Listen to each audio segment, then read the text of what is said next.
Hey everyone, Connor here at TCO Fly Shop. We've been getting a lot of questions lately about fly lines. This is a really confusing topic for a lot of people, that it's really hard to kind of pick the right one if you don't really know what you're looking at or for.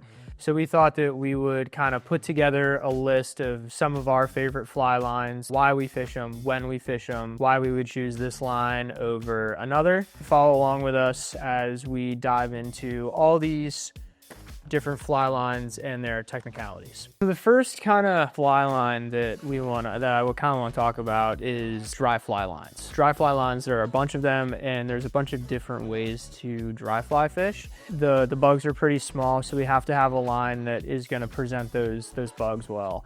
So I really like a longer, drawn-out taper, simply for the fact that, it's a lot more delicate on the water than, say, like a shorter, kind of aggressive head would be. The other thing that the long taper does is it helps with mendability at distance. A couple of the lines that I really like, number one is going to be the Scientific Angler's Trout taper. This, I think, is my favorite line out of all the ones we're about to go over here. Really delicate taper, helps present, bugs at distance. They've got your smooths, and then there's also the textured lines. I do really love a textured line. Texture just adds a little bit of floatability to that line, just keeps it from sinking and pulling, my flies under the water. Just a really good kind of overall line. So another line kind of series, I guess we could call it, that I would like to kind of talk about and highlight here real quick is the RIO Gold Series of fly lines. For a long time, the RIO Gold has kind of been a standard fly line.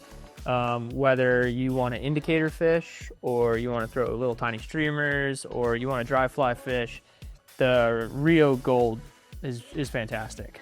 RIO just brought out their Gold Max and their Gold XP line. Let's talk about this Gold Max real quick. So this is built a full-size heavy, but the taper on it is more that of like a kind of a traditional triangle taper. Really good kind of bigger dry fly line. So if you're throwing stimulators, stonefly patterns, hopper stuff, this is a really good Western line. Another one, the Gold XP. So this one is a little bit different. So this is only a half size heavy, but this is built more for doing dry dropper kind of style fishing, or kind of smaller dry flies. So I would say, like, if you're looking to do some like bigger water kind of smaller dry flies, right, like 12s and under, I'd say these two are going to be really good from RIO. If you want to fish some of your bigger hoppers, this Gold Max is probably going to be the line for you.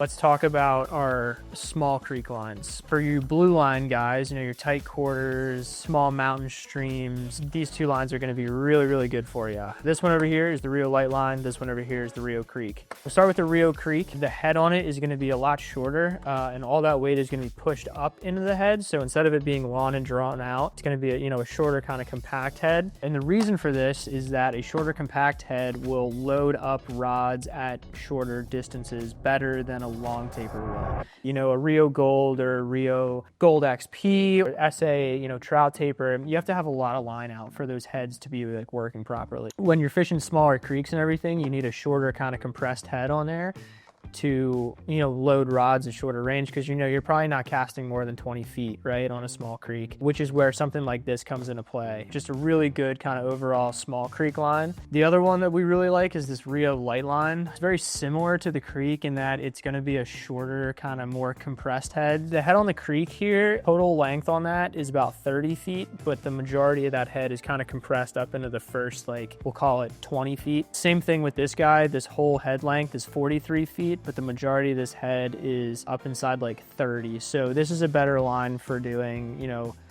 bigger creeks, if that makes sense. This one's good for like your little blue line stuff. And if you're looking for a Scientific Angler's option, the Scientific Angler's Creek Trout.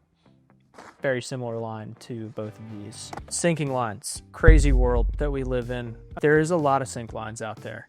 They are kind of a clunky, kind of weird line to cast, but they are so beneficial, and I cannot say enough about sinking lines. I love sinking lines. If any of you fish streamers, I've been doing it for a while, you know that sinking lines are going to be your best friend. So a sinking line obviously is going to sink, and the way that they do that is by integrating different materials into the coating of the fly line that either causes them to sink or float. So faster, heavier current, deeper water, you're gonna want a heavier sink. You know, that's something where like a sink 6, a sink 5 may come into play. If you're fishing shallower water or slower moving current, something like a sink 3 or an intermediate tip is gonna work really well for you. The other thing that should be considered when you're doing sinking lines is the style of fly that you're throwing. Something that's fluffy or harder to sink, you want a heavier sinking line. Fishing those on a sink line really gets that fly into the zone. If you're throwing something like a Clouser minnow, maybe peanut, right? Something smaller, articulated, something with dumbbell eyes, has some weight incorporated into it,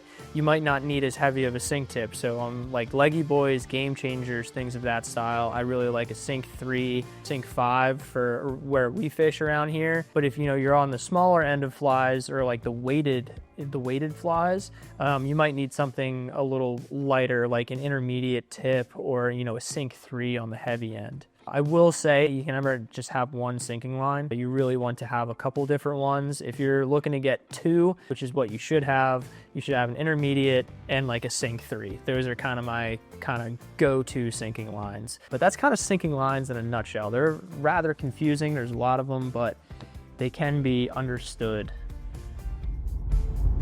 Saltwater fly lines can be pretty confusing, but they try their best to make it as simple as possible. So number 1 recommendation I have for you all is if you're looking to go catch permit, getting a fly line that has the word permit on it is gonna be fantastic. Same thing with bonefish, tarpon. There's gonna be a line out there that's tailored to that specific type of fishing. They do make colder temp core lines for saltwaters. This blitz line and the striper line are gonna be more of a cold core. This blitz line is kind of a specific one. This is, you know, short head, quick cast for like blitzing fish. So your albies, your stripers, your redfish kind of thing.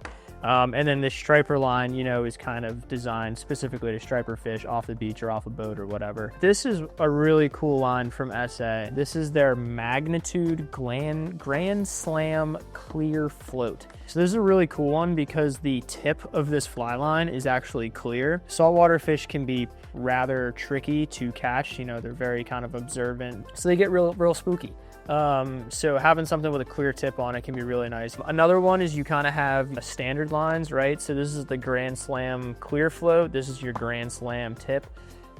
This line is going to be really good if you're just like, oh, I want one line to just do a lot. This is going to be a really good one. Very similar to the Grand Slam is going to be the Flats Pro. If you're flats fishing, you know, you're bringing, say, an 8 weight and you're like, oh, I want to, you know, fish for juvenile tarpon, smaller permit, and bonefish. I want to have one rod, one line. These 2 guys are going to be really good for you. But if you have, you know, multiple different setups and you're targeting multiple different species, that's when, you know, your very specialized lines come into play. Cool, so that was fly lines in a nutshell. Got a couple other videos on fly lines if you're looking for some other specifics on there.